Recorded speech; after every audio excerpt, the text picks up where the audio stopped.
Tu és o Deus dessa terra, Tu és o Rei desse povo, és o Senhor da nação. Tu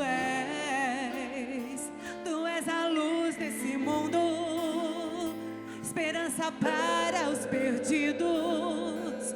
Tu és a paz para os cansados. Tu és. Diga ninguém.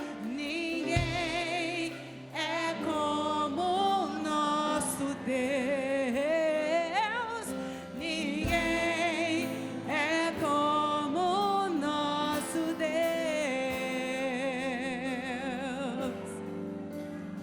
Tu és o Deus dessa terra, Tu és o Rei desse povo, és o Senhor da nação. Tu és a luz, Tu és a luz desse mundo, esperança para os perdidos. Tu és a paz dos cansados. Tu és. Diga ninguém. Ninguém é como o nosso Deus. Ninguém é como o nosso Deus. Ninguém é como o nosso Deus. Ninguém é como o nosso Deus. Então profetiza. Grandes coisas estão por vir, grandes coisas vão acontecer neste lugar. Eu creio. Grandes coisas estão por vir, grandes coisas vão acontecer neste lugar. Oh, grandes coisas estão por vir, grandes coisas vão acontecer aqui. Eu creio, Senhor, grandes coisas estão por vir, grandes coisas estão por vir. Declare: ninguém, ninguém é como o nosso Deus. Suas mãos. Ninguém é como o nosso Deus. Ninguém é como o nosso Deus. Declare: ninguém é como o nosso Deus. Mais uma vez: ninguém É como Ele. é como o nosso Deus. Jeová Jireh. Ninguém é como o nosso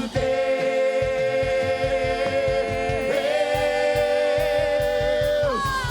Grandes coisas estão por vir, grandes coisas vão acontecer neste lugar. Vão acontecer, vão acontecer. Grandes coisas estão por vir, grandes coisas vão acontecer neste lugar. Eu creio. Grandes coisas estão por vir, grandes coisas vão acontecer aqui. Vão acontecer aqui. Oh, você pode colocar a mão no seu coração. Você é templo do Senhor. Você é a casa dele. Isso, coloca a mão no seu coração e diga assim: grandes coisas estão por vir. Grandes No seu coração coisas vão acontecer neste lugar. Isso, aí onde está sua mão no teu coração. Grandes coisas estão por vir, grandes coisas vão acontecer neste lugar. Toda frieza espiritual, grandes coisas. Grandes coisas estão por vir. Grandes coisas vão acontecer. Você pode aplaudir ele, aleluia.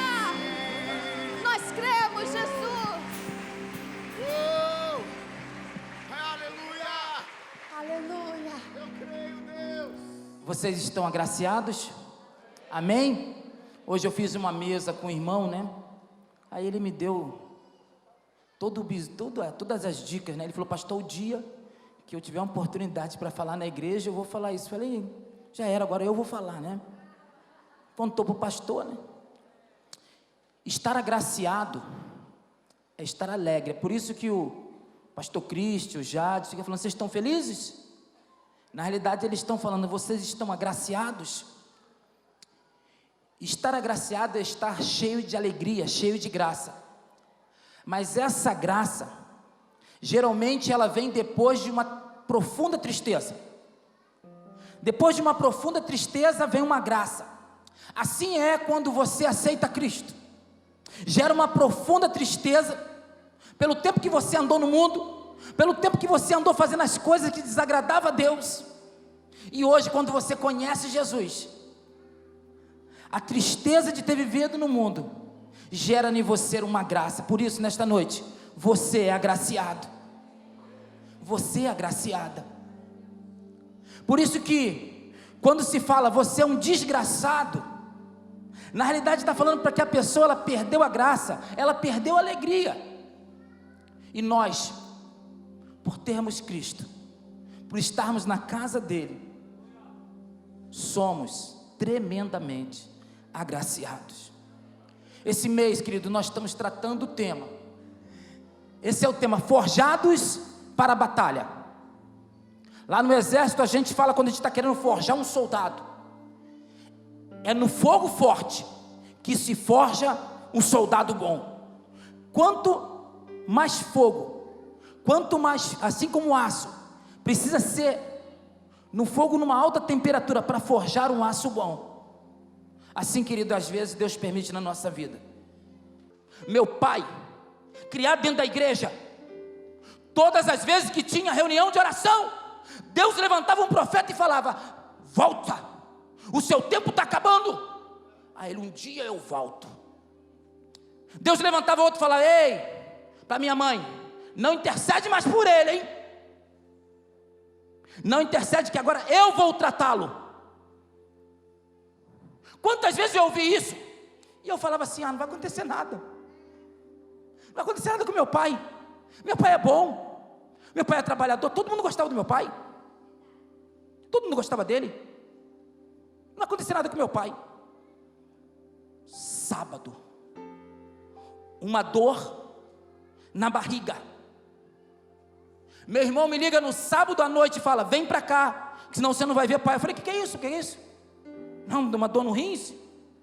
Ele está muito mal. Eu falei: não posso, amanhã eu tenho culto, cara. Como é que eu vou? Tem escola bíblica, eu não posso ir. Vem. Eu fiquei na escola bíblica. Vim à noite para o culto. Meu irmão me ligou: né? Meu pai está piorando, está na UTI. Eu estou aqui no culto. Veio um visitante com uma menininha que eu nunca mais vi. Acabou o culto, eu triste, chorando. Vem a menininha. E o pai falou assim: olha, minha filha é um profeta, e desde que o culto começou ela está mandando entregar algo para o senhor. Aí ela veio na minha direção, eu falei: entrega. Ela recitou um salmo para mim: aquele que habita no esconderijo do Altíssimo, a sombra do Onipotente descansará. E começou a ministrar: 1000 cairão ao teu lado, 10.000 à tua direita, mas tu não serás atingido. E falou assim: eu estou olhando para aquele que você está ali chorando. Descansa no Senhor. Eu, como um bom crente, falei: é a vitória. Ei, meu pai vai ser, meu pai é só eu liguei para meu irmão, os dois não eram da igreja. Falei: fica tranquilo, Deus me falou uma palavra aqui, não vai acontecer nada com o pai. Está tudo bem, foi só um mistério aqui. Deus trouxe uma profeta para falar para mim, que é para mim descansar. Ele está na... Saí daqui na segunda-feira, eu e Davi, desesperado no meio da Dutra. Um acidente, a Dutra parou. Quando nós chegamos no hospital, eu falei com meus dois irmãos. O médico falou: o caso dele é grave. Quando eu olhei, não consegui ver meu pai. Quando eu olhei na janelinha da UTI, 2 médicos em cima dele tentando voltar ele. Só recebi a notícia assim: infelizmente ele não resistiu. 66 anos, forte igual um touro, Eu fui ver o meu pai para fazer lá todos os procedimentos de roupa. Meu pai não ficou velho. A pele do meu pai durinha, meu pai forte. Eu não vi meu pai velho. Eu falei, meu pai, nunca imaginei que meu pai ia morrer. Meu pai ia ficar com uns 80 anos.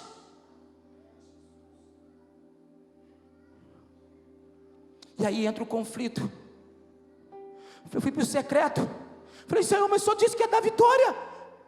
Deus falou, quem disse que eu ia te dar vitória? Eu falei para você descansar. Falei que aquele que habita no esconderijo do Altíssimo, a sombra do Onipotente. Aí eu descobri, sabe o que? Ele foi para um hospital, não conseguia atender ele. Meu irmão levou ele para um hospital adventista. Todo dia à noite, os enfermeiros faziam o apelo. Meu pai aceitou Jesus lá. E Deus recolheu ele. Ei, Deus é Deus, querido. Cuidado. O cálice do Senhor vai se derramando, mas quando a ira transborda o copo, vai caindo assim a ira, quando transborda o copo, ele leva. Não adianta ter mãe orando, não adianta ter filho pastor, não adianta filho falar assim, eu tenho uma igreja grande, então eu vou me revoltar contra Deus, não adianta. Quando chega a hora, Deus leva, meu querido, e cabe a nós, irmos para os braços dele, nos consolarmos nele. Mas o mundo espiritual acontece assim, querido. Jesus de João 10:10 diz que o ladrão vem para matar, roubar e destruir. Todo tempo, querido, seremos atacados para desistir de congregar na igreja. Todo tempo seremos atacados para deixarmos de pertencer à videira verdadeira. Seremos atacados para desistir de amar o próximo, de suportá-lo, de ser parecido com Jesus. Precisamos lutar com nossas armas espirituais, oração, jejum, e uma palavra viva a cada dia, uma palavra que venha nos confortar, que venha nos animar. Grande é a batalha. Quando eu e você abaixamos a guarda, o inimigo começa a roubar a nossa adoração, o inimigo começa a matar o desejo de estarmos em comunhão, e o inimigo começa a destruir o altar que um dia nós construímos para Deus. Nesta noite eu quero te convidar a manter a tua guarda alta, preparado. Não abaixa a tua guarda, não faça como o Anderson Silva, começa a brincar com o adversário, não. Um soco, tu vai para a lona, e depois para se levantar, não se levanta mais. Guarda alta, querido, todo o tempo. Mantenha a tua base firme. Se movimenta diante do inimigo, não fique parado. É uma guerra, meu querido. Morial que vê aí o MMA, né? Está acostumado? Aquilo ali acontece no mundo físico, mas é no mundo espiritual. Lute desse lado. Está vendo que o inimigo te descobriu? Mude de lado. Está usando os braços, começa a usar as pernas. Começa a se movimentar, querido, porque o mundo espiritual, ele é real. Está cansado? Esse ano Deus me deu uma frase: descanse, mas não pare, não desista. Cansaço não é para você parar e desistir. Cansaço é para você parar, descansar e continuar aguerreando. Não desanime, querido, da tua igreja. Não volte para trás. Não saia do teu propósito. A maior batalha que nós enfrentamos, e é o que eu quero trabalhar nessa noite, não é contra o inimigo invisível. A maior batalha que você vive, meu querido e minha querida, não é contra o mundo. A maior batalha que nós vivemos é contra nós mesmos, é contra o nosso eu. E nesta noite eu quero falar de um homem que travou uma batalha forte, não só com o mundo, não só com o mundo espiritual, mas é uma batalha dentro dele. E essa é a batalha que desafia cada um de nós. A batalha que você trava dentro de você, consigo mesmo. Esse homem, querido, estava acostumado com guerras. Esse homem era um homem que gostava de desafios. Era um homem que colecionava muitas vitórias. A Bíblia diz que esse homem entrou pela primeira vez em Israel e conquistou Israel. Só que na segunda vez que ele entrou em Israel, ele foi conquistado por Deus. Este homem era um general. A sua maior batalha não foi vencer o inimigo externo, mas sim vencer o inimigo interno. E o inimigo interno dele era o orgulho. O orgulho é a causa de muita gente ir para a lona. Não é o inimigo, não é o mundo, é o orgulho que está dentro de você e de mim. É isso que tem destruído muita gente, até mesmo dentro da igreja. O orgulho mata. Mas nesta noite eu estou aqui com o antídoto para você vencer o orgulho. A humildade cura. A humildade é uma chave mestra para abrir portas que você nem imagina. Quando você adquire a humildade, Deus te dá uma chave mestra. Aquela chave que aonde você colocar, você abre a porta. Tem gente querendo uma chave para uma porta, e Deus quer te dar uma chave mestra, para que você possa abrir todas as portas, no mundo físico e no mundo espiritual. O orgulhoso não consegue se relacionar com Deus. O orgulhoso, ele tem dificuldade de relacionamento com Deus. E eu quero que você abra sua Bíblia comigo, em 2 Reis, capítulo 5, nós vamos falar de um general, chamado Naamã, um general especialista em batalhas, em guerras. Diz assim a palavra do Senhor, livro de 2 Reis, capítulo 5, verso 1. E Naamã, capitão do exército do rei da Síria, era um grande homem diante do seu Senhor, e de muito respeito, porque por ele o Senhor dera livramento aos sírios. E era este homem herói valoroso, porém leproso. E saíram tropas da Síria, da terra de Israel, e levaram preso uma menina que ficou a serviço da mulher de Naamã. E disse esta sua senhora: antes o meu senhor estivesse diante do profeta que está em Samaria, ele o restauraria da sua lepra. 4. Então foi Naamã e notificou ao seu senhor, dizendo: assim e assim falou a menina, que é da terra de Israel. Então disse o rei da Síria: vai, anda, e enviarei uma carta ao rei de Israel. E foi, e tomou na sua mão 10 talentos de prata, 6.000 ciclos de ouro, e 10 mudas de roupa. E levou a carta ao rei de Israel, dizendo: logo, em chegando a ti esta carta, saibais que eu te enviei a Naamã, meu servo, para que o cures da sua lepra. E sucedeu que, lendo o rei de Israel a carta, rasgou as suas vestes e disse: sou eu Deus para matar e para vivificar? Para que este envie a mim um homem, para que eu o cure da sua lepra? Pelo que deveras notai, peço-vos e vede que busca ocasião contra mim. Sucedeu, porém, que, ouvindo Eliseu, o homem de Deus, que o rei de Israel rasgara as suas vestes, mandou dizer ao rei: por que rasgaste as tuas vestes, ó rei? Deixa ouvir a mim, e saberás que há profeta em Israel. Veio, pois, Naamã com seus cavalos e com seu carro, e parou à porta da casa de Eliseu. Então Eliseu lhe mandou um mensageiro, dizendo: vai, lava-te 7 vezes no Jordão, e a tua carne será curada, e ficarás purificado. Porém Naamã muito se indignou, e se foi dizendo: eis que eu dizia comigo, certamente ele sairá, por-se-á em pé, invocará o nome do Senhor seu Deus, e passará a sua mão sobre o lugar, e restaurará o leproso.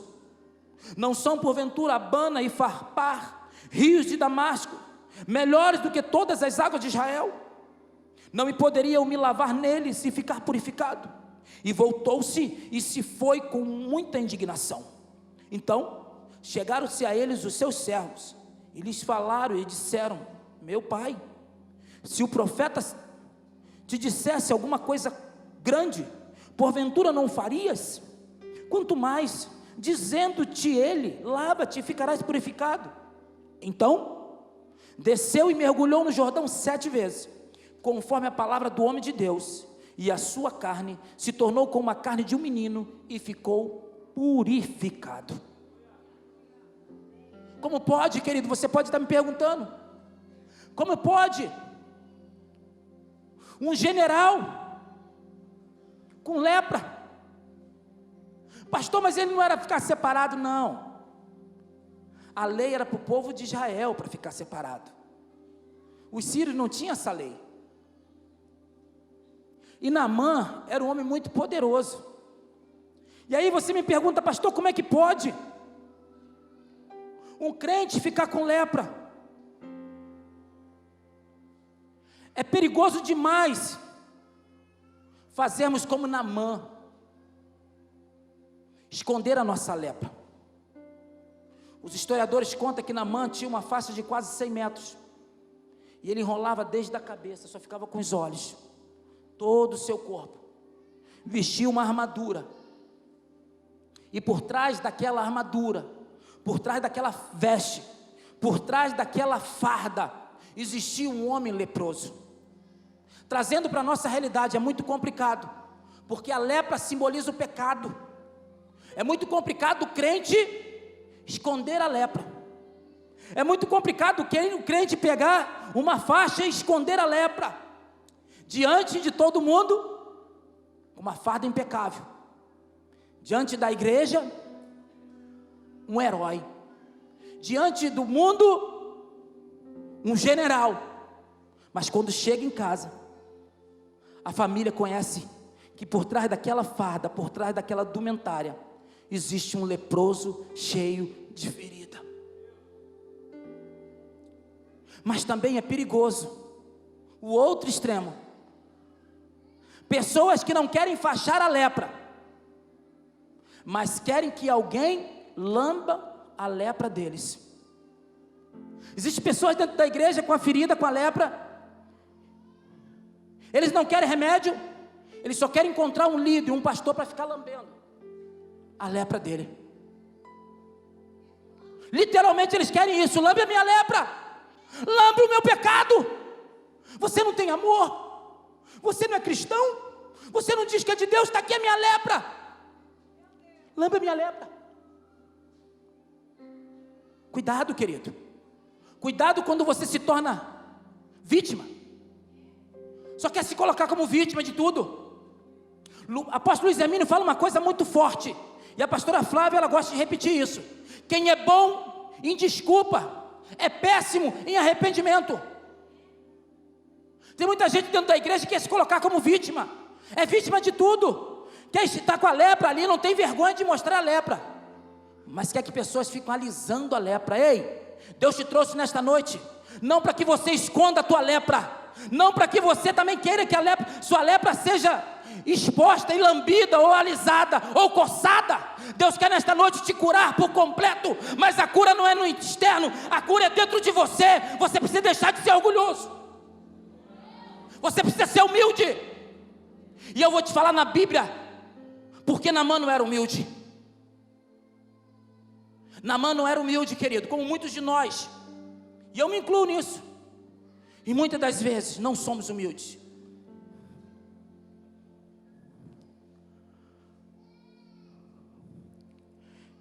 A Bíblia não diz, mas tu me diga que Naamã adquiriu essa doença no decorrer de uma batalha, porque jamais ele chegaria a general leproso. Não sabemos se foi no contato físico, se foi de repente numa guerra, ele se contaminou com outros povos. Mas o que sabemos é que a Bíblia diz que Naamã era um homem vitorioso, muito honrado, porque desse muitas vitórias ao exército da Síria, mas era leproso. E eu já começo a trazer para mim e para você: será que vale a pena, querido, ganharmos guerras? Será que vale a pena você ter promoções? Será que vale a pena você ter sucesso na terra? Será que vale a pena você ter status? Será que vale a pena você ser considerado a mulher, o homem, e pegar uma lepra? Cuidado. Às vezes é melhor você não entrar naquela batalha. Às vezes é melhor você recuar. E só recua quem é humilde, porque o orgulhoso não vê limite. O orgulhoso não tem limite para ele, nem o céu é o limite dele. Agora o humilde, ele sabe aonde ele vai. O humilde sabe até onde ele pode ir. O humilde, ele fala assim: ei, até aqui eu vou. Será que se eu der esse passo eu não vou sair do meu propósito? Será que eu não vou perder o meu propósito? Hoje eu estava fazendo uma mesa com um varão e eu falei, e nós começamos a entrar numa chave espiritual muito forte, e essa chave se chama propósito. Você precisa entender o seu propósito. Você tem uma empresa, você precisa entender o propósito da tua empresa. Você tem um ministério, você precisa entender o propósito do seu ministério. Você tem uma família, você precisa entender o propósito que você tem naquela família. Porque quem não tem propósito anda por ambição. Quem não tem propósito coloca um preço no propósito e vende o propósito. Deixa eu falar para você, qual é o valor do teu propósito? Qual é o valor da tua família? Qual é o valor do teu emprego? Qual é o valor do teu tempo? Porque se ele tiver um valor, Satanás compra. Você precisa entender o propósito. Há uns 3 meses atrás, um casal me procurou: pastor, eu ouvi aqui no altar o senhor falando assim: quando alguém tiver uma dúvida sobre fazer algo, procura o pastor. E eu estava para tomar uma decisão séria, pastor, e o senhor me deu o senhor para eu perguntar para o senhor. Eu nunca fiz isso, pastor. Eu vim de uma igreja que ninguém perguntava para o pastor. Mas eu queria que o senhor me desse uma opinião, o que eu faço? E eu falei para ela: qual foi o propósito que você fez isso? Ele falou: foi para isso. Então não saia disso. Qual foi o propósito que Deus te deu uma família? Foi para você machucar, maltratar? Foi para que você pudesse gerar filhos e os seus filhos fossem pior do que você? Em todos os sentidos. Foi esse o propósito? O dia que você foi no altar pedindo a Deus uma pessoa, um cônjuge?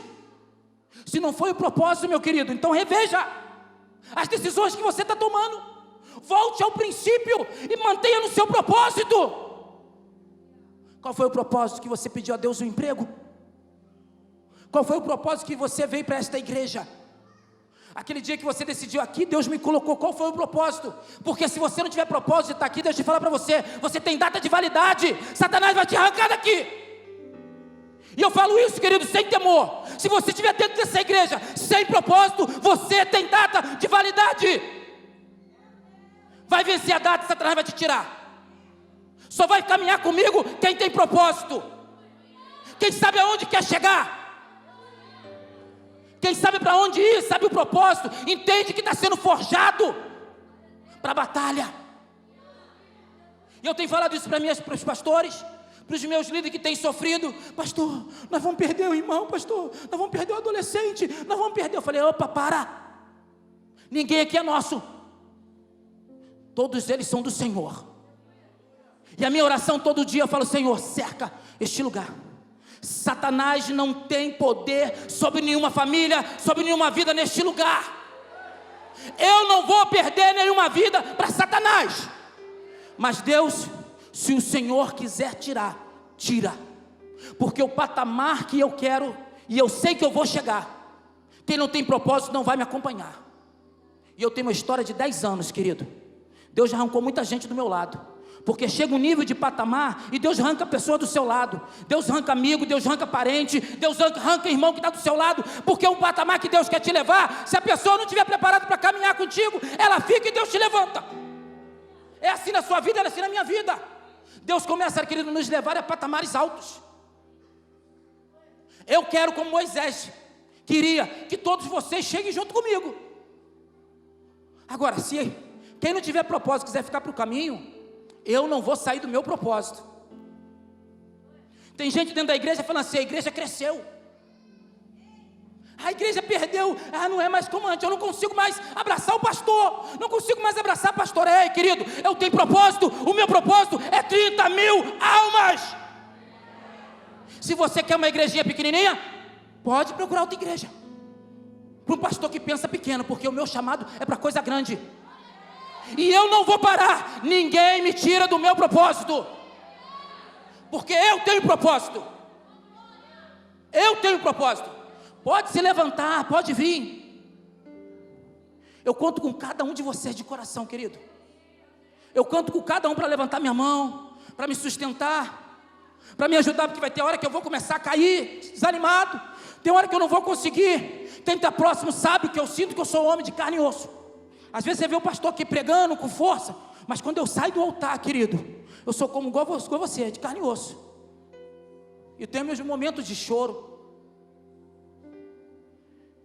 E eu conto com você, querido, para esse propósito, mas você precisa entender. O meu pastor tem um propósito. A primeira igreja que eu tive, querido, o irmão chegou e falou assim: pastor, está muito quente. Eu vou dar um ar-condicionado, pastor. Querido, o ar-condicionado era tão gelado que até um casaco você ficava com frio. Falei, é gostoso, é legal, mas não é meu propósito. Mudamos para um lugar sem ar-condicionado. Meu propósito não é conforto.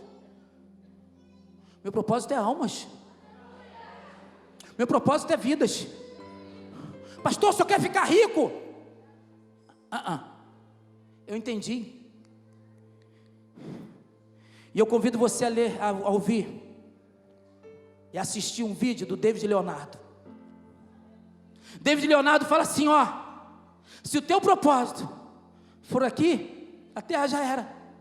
Se você tiver um propósito de ter uma Ferrari, um carro novo, comprar o carro esse ano, 2019, o ano que vem, 2020, ele já é velho, já deixou de ser. Se você colocar no teu coração de ter uma casa muito bonita, grande, morar no melhor condomínio da cidade, daqui a 5 anos, essa casa vai te dar uma manutenção, que se você não tiver bem de saúde financeira, você não consegue nem manutê-la. Agora, se você quer coisas que vão te dar alegria e graça, encontre uma esposa linda, seja feliz com ela, porque daqui a 5 anos, você continuará com ela e mais feliz ainda. Tem um filho, e quando seu filho olhar para você e falar assim: papai, eu te amo. Quando seu filho estiver na luta e falar assim: pai, ou a sua filha, o Senhor é meu porto seguro, querido, nada vai comprar essa alegria de você ouvir um filho falando isso para você. E depois de 5 anos, você vai ver que dinheiro, bens, isso tudo é corruptível. Encontre um homem de Deus, você mulher, menina, jovem, encontra um homem, uma mulher de Deus, seja feliz. Sabe por quê? Porque as coisas que Deus nos dá, isso não nos causa tristeza. Geralmente as coisas que nos causam tristeza são as coisas que nós corremos atrás, que nós colocamos no coração que aquilo é importante. A Bíblia diz que a bênção do Senhor, ela vai correr atrás de nós. Ela vai vir aqui, você vai andar, ela vai vindo aqui atrás de você, né, pastor Cristian? Você não precisa fazer nada. É só você descansar no Senhor. Valoriza aquilo, cara, aquilo que o dinheiro não compra. Você pode ter todo o dinheiro do mundo, mas se a sua esposa hoje, ou seu esposo, for acometido com câncer, e dependendo do nível do câncer, você tem que ir para o SUS, que você não consegue nem pagar. Porque dinheiro não consegue pagar 20, 30 sessões de quimioterapia, radioterapia. Talvez você fale assim: pastor, minha esposa, tudo bem. Mas se pegar o teu filho de 3 anos de idade, sua filha de 12 anos, seu filho de 15 anos, e se cair uma doença nele agora, todo o seu dinheiro não pagado para salvá-lo, se Deus levar o seu filho, a sua filha, você vai olhar para trás assim e falar: tudo isso que eu conquistei, eu abri a mão por tudo pela minha filha, ou pelo meu filho.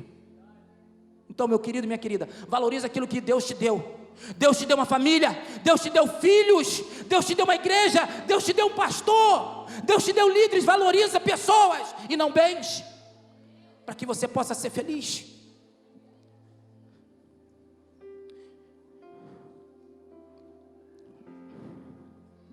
A lepra, querido, é como um pecado. Ela começa como uma mancha, não aparenta que é nada, mas depois ela faz um estrago. Nesta noite eu quero crer, querido, que nós não somos como Naamã, bonito por fora, mas cheio de ferida por dentro. Jesus, certa feita, falou para os escribas e os fariseus: hipócritas, pois que sois semelhantes a sepulcros caiados, que por fora realmente parecem formosos, mas interiormente estão cheios de ossos de mortos e de toda imundícia. O que levou Naamã a ficar com essa lepra? O orgulho. Acabamos de ler, querido, que uma das campanhas contra Israel, a pedido da sua esposa, Naamã leva cativo uma menina israelita. Aquela menina vem demonstrar que o general Naamã tinha dificuldade de expressar humildade. E aí você me pergunta por quê? Porque ser humilde não é demonstrando ausência de poder aquisitivo. Ser humilde não é andar com uma roupa simples, ou descalço, ou de chinelo de dedo. Ser humilde é darmos a honra e ouvirmos quem está ao nosso lado e quem Deus constituiu como autoridade sobre as nossas vidas. Isso é ser humilde. Quer fazer um teste se você tem caminhado para o caminho do orgulho e da humildade? Examine se você tem ouvido a sua esposa. Examine se você tem ouvido o seu esposo. Examine se você tem ouvido o teu pastor. Examine você que está estudando, se você ouve o seu professor, o seu diretor, o seu coordenador. Você que está trabalhando, examine se você ouve a direção do teu chefe. Porque se você não ouve, querido, você está andando no caminho do orgulho. E o caminho do orgulho te leva à queda. A Bíblia diz que aquela menina não conseguiu falar com o general Naamã, porque Naamã não era fácil de se falar. Aquela menina teve que usar uma estratégia. A Bíblia diz que aquela menina falou à mulher de Naamã. Talvez aquela mulher sábia, sabendo lidar com um militar grosso, um militar que tem, como a gente fala lá no quartel, como um cavalo tem lado para montar, porque se você não montar no cavalo do lado certo, ele te dá um coice. E às vezes existe marido que é igual um cavalo. Se a esposa não souber a hora de montar e o lado de montar, ele dá um coice. Aí a esposa que é sábia, ela fala assim: eu sei a hora de montar nele, eu sei o lado de montar. E na realidade ele não é um cavalo, né? Eu ia falar que era um burro, mas não vou falar. Porque o esposo que está tendo uma relação assim com a esposa, ele está enfadado ao fracasso, uma hora ele vai fracassar. O segredo de ser feliz é amar sua esposa e deixar que ela se sinta amada por ti. Porque a tua esposa ou o teu esposo não é o teu adversário. Ela é a pessoa que Deus colocou no teu lado para você conquistar. E sozinho você não conquista nada. Tem gente que chega num certo nível e fala assim: eu não preciso mais de ninguém, eu agora consigo conquistar sozinho. Você já está no último estágio do orgulhoso. Porque todo tempo nós vamos precisar de pessoas. O reino de Deus não é feito de conquista, nem de dinheiro e nem de posição social. O reino de Deus é feito de pessoas. Quer saber se um homem é próspero? Olha do lado dele quantas pessoas ele tem ao lado. Prosperidade nunca foi ter dinheiro. Prosperidade é você sentar à mesa e você ter todos os seus filhos ao lado da mesa. Prosperidade sempre foi relacionado com pessoas perto de você, não por interesse, mas porque te ama, porque Deus coloca o coração, coloca o amor no coração das pessoas, para ela estar do lado de você, e você só consegue isso, querido, com humildade. O orgulhoso sempre acaba sozinho. A Bíblia diz que Naamã vai ao rei da Síria, e diz assim: que uma menina tinha falado à minha esposa, e aquela menina acabou sendo uma esperança para Naamã. Nós precisamos, como essa menina, ser a esperança para o mundo. Nós precisamos, com essa menina, querido, que tinha tudo para se revoltar contra Deus, uma menina que servia ao Eterno, Uma menina que estava na sua cidade, talvez não tinha culpa nenhuma, estava pagando pelos pecados dos pais, porque os pais se afastaram do Senhor, se entregaram à idolatria. O exército da Síria veio e tomou todo mundo, as crianças pagaram. Aquela menina talvez não tinha culpa.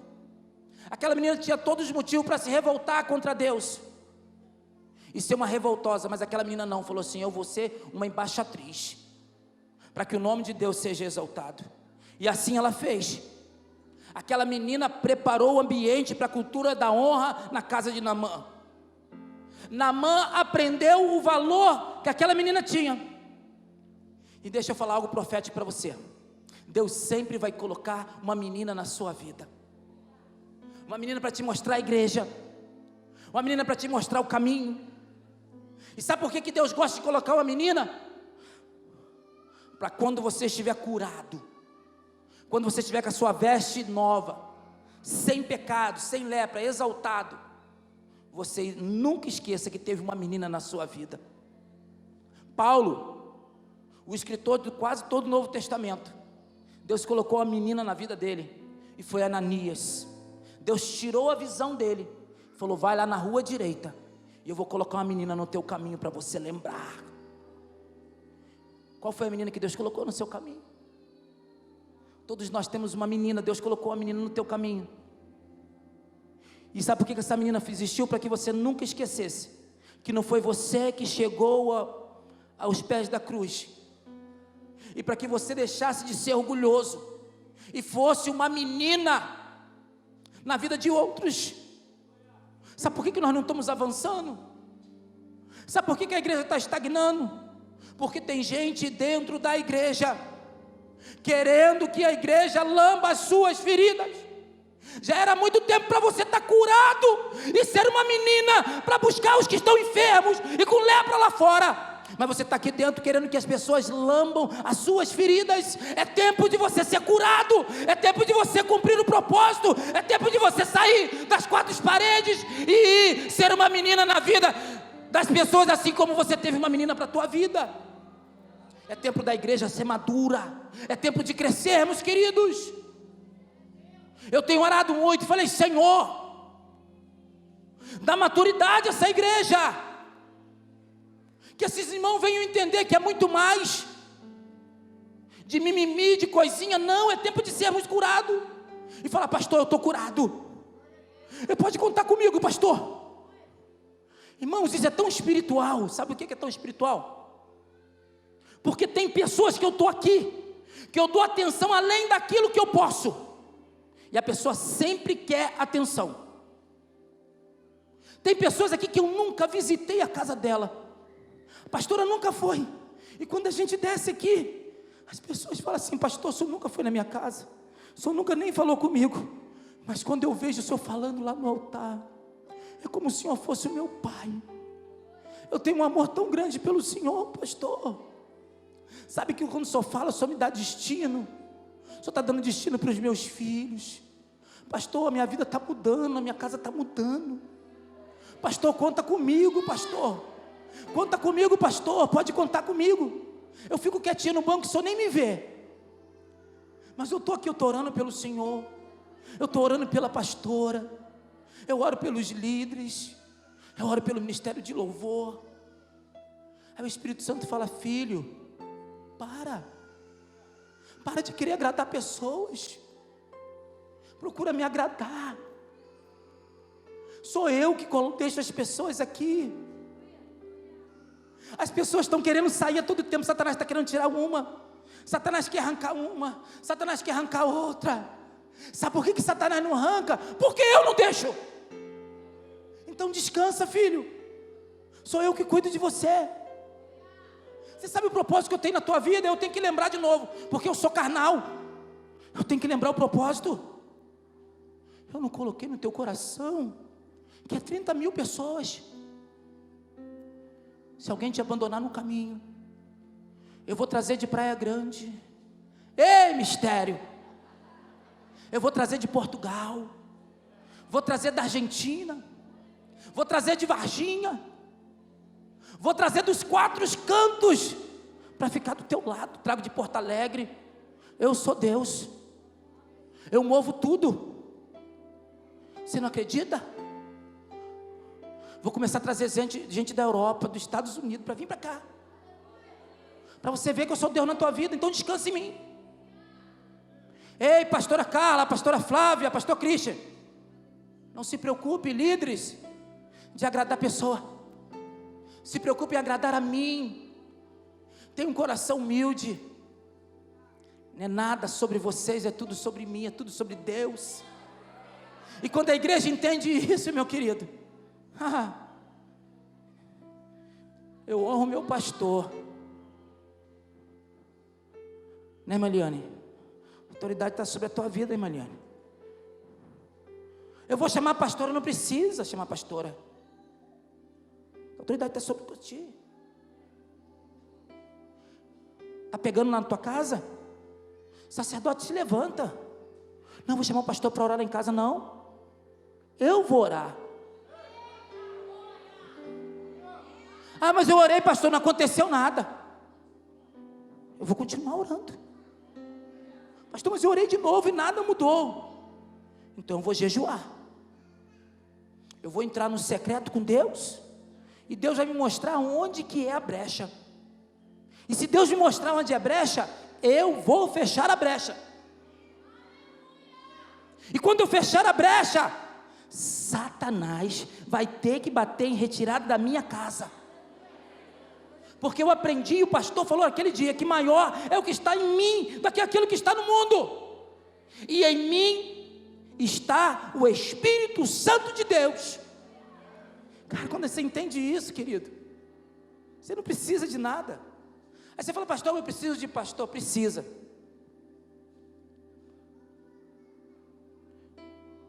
Porque o pastor é o limite para ver o nível da sua humildade. Tem gente que se acha tão inteligente, que não precisa mais de pastor. Eu sei mais do que o pastor. Deus vai colocar sempre um pastor que sabe menos do que você, para ver o teu nível de intimidade e o teu nível de humildade diante dele. Porque só é humilde quem é íntimo de Deus. Agora é revelação. Porque quem não é íntimo de Deus é íntimo do pai do orgulho. Quer ser humilde? Seja íntimo de Deus. Porque se você não for íntimo de Deus, você nunca será humilde. Porque o orgulho vai bater na tua porta. E o orgulho tem um pai.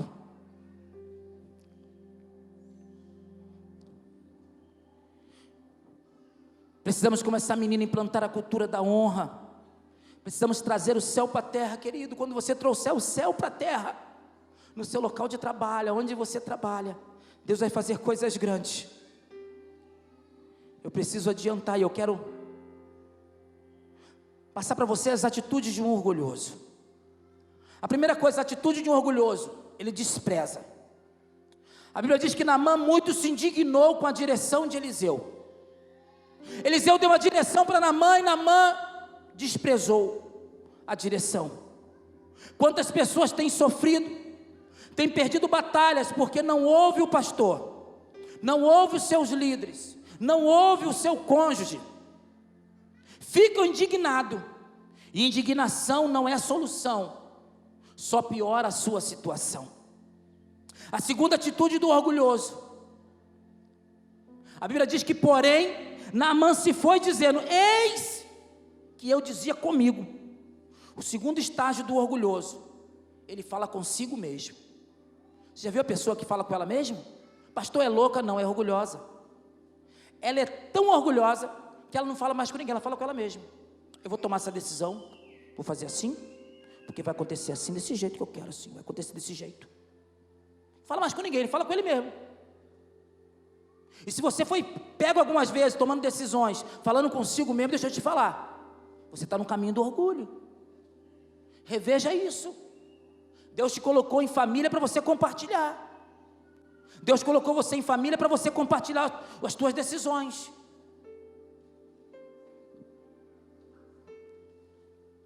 Quem não ouve conselho, começa a falar consigo mesmo. O orgulhoso, ele se acha tão bom, querido, que ele começa a falar sozinho. A terceira atitude do orgulhoso: ele acha que tem um controle de tudo. Naamã falou assim: certamente o profeta sairá, por-se-á-se em pé e invocará o nome de Deus. Essa é a atitude do orgulhoso. Ele começa a detalhar como serão as coisas na vida dele. Vai ser assim, assim, assim. Ei, meu querido, minha querida, é Deus que é o Senhor, nós somos servos. Tem pessoas que usam até o nome de Deus, como Naamã. Ele vai invocar o nome de Deus. Deus não trabalha, querido, segundo as nossas perspectivas, segundo o meu desejo, o seu desejo. Deixa eu te falar uma coisa, talvez você não entendeu ainda. Ele é Deus. Geralmente Deus vem na contramão de tudo que a gente quer. Ele vem quebrando tudo. Esse é o Deus que nós servimos. Deixa eu falar para você. Qual é a visão que você tem de Deus? Ele hoje é o leão da tribo de Judá. Pastor, mas ele não é o cordeiro? Ele morreu como um cordeiro, mas hoje ele é o leão da tribo de Judá. Tem gente achando que vai domesticar o leão. Ei, querido, você não domestica o leão. Você pode até domesticar se você achar que Deus é um cordeiro, porque já é o estágio do orgulhoso. Até Deus ele diminui. Não, Deus é o meu cordeiro, vai fazer do jeito que eu quero. A Bíblia não diz que ele é um cordeiro, ele morreu como um cordeiro, mas hoje era um leão. Tenta domesticar um leão, te desafio. E você não vai conseguir domesticar Deus, querido. Deus não vai atingir os teus projetos. Você pode fazer projeto, pode levar no arquiteto, pode levar no engenheiro, mas se Deus não assinar a planta, nada acontece. Então deixa eu te dar uma dica agora como pastor. Para de fazer projeto. Entra no secreto e busca entender o projeto dele para você. É você que se adapta ao projeto dele, não é ele que vai fazer o projeto do seu jeito. Isso é atitude de um orgulhoso.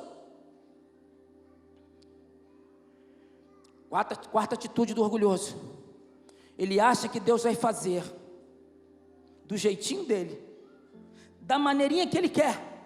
Naamã falou assim: ó, o profeta vai passar a mão sobre a lepra e vai restaurar minha lepra.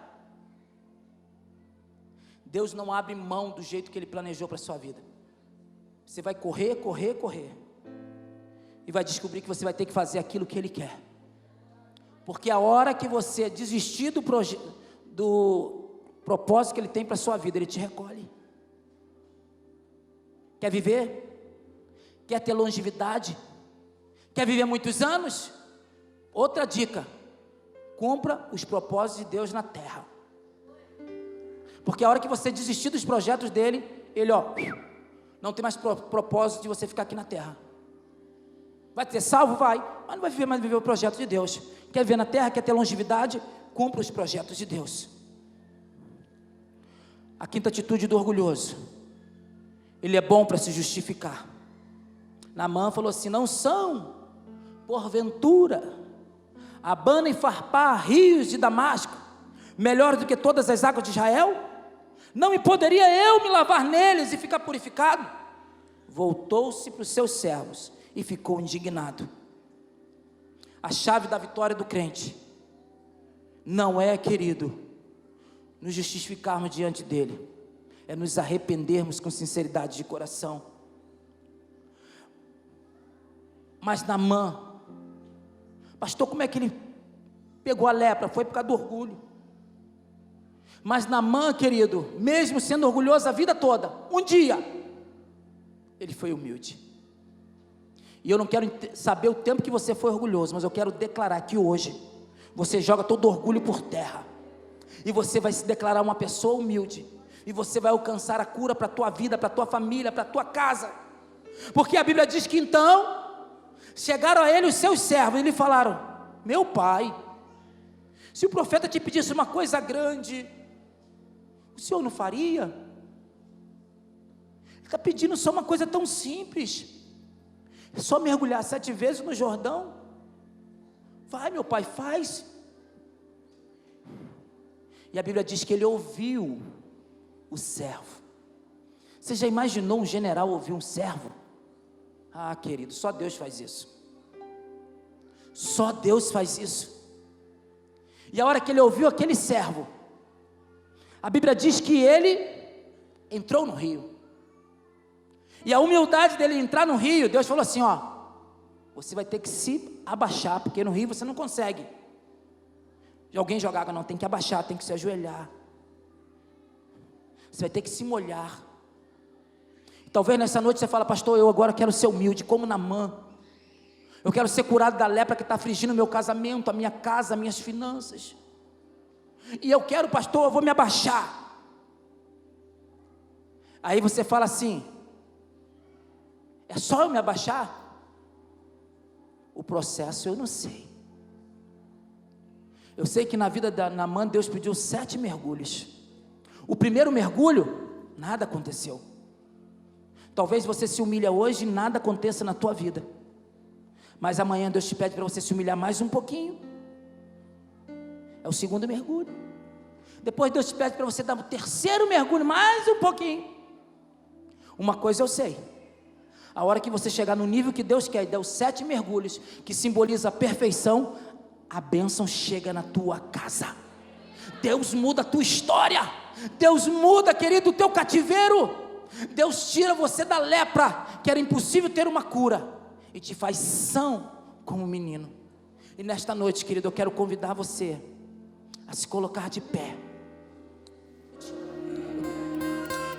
E eu quero convidar nesta noite todos os adolescentes e jovens que vão estar no retiro a partir de sexta-feira. Vem aqui na frente. Os líderes, Jadson, André, Paulinha, Silas, pastor Christian, todos aqui em cima do altar, tudo aqui em cima do altar, para todo mundo ver. Todos os jovens, adolescentes, nós vamos nos reunir com quase 200 jovens. Vamos nos retirar para uma conferência chamada Legado, 3 dias. 3 dias e aqui nós vamos começar, queridos. Aqui vai ser uma pré-conferência. Obrigada, Jesus. Agora leva, Jesus, a tua igreja guardada debaixo da tua paz. E nós queremos declarar uma semana de vitória, uma semana abençoada, uma semana em nome de Jesus Cristo, em que a tua igreja irá se manifestar como teus filhos, aonde eles colocarem os pés, em nome de Jesus. Estenda tuas mãos para o alto. Que a graça do nosso Senhor Jesus Cristo, o amor de Deus Pai, a doce e eterna comunhão do Espírito Santo de Deus, seja sobre todas as famílias de Deus, espalhada na face da terra, e ora aqui reunida e denominada como Igreja Batista da Graça, não só hoje, mas para todos sempre, e todos digam bem alto, amém, com uma salva de palmas. Quando está terminado, para a glória do Senhor. Não saia sem dar um abraço quem está à sua esquerda e à sua direita, e desejar uma semana de vitória.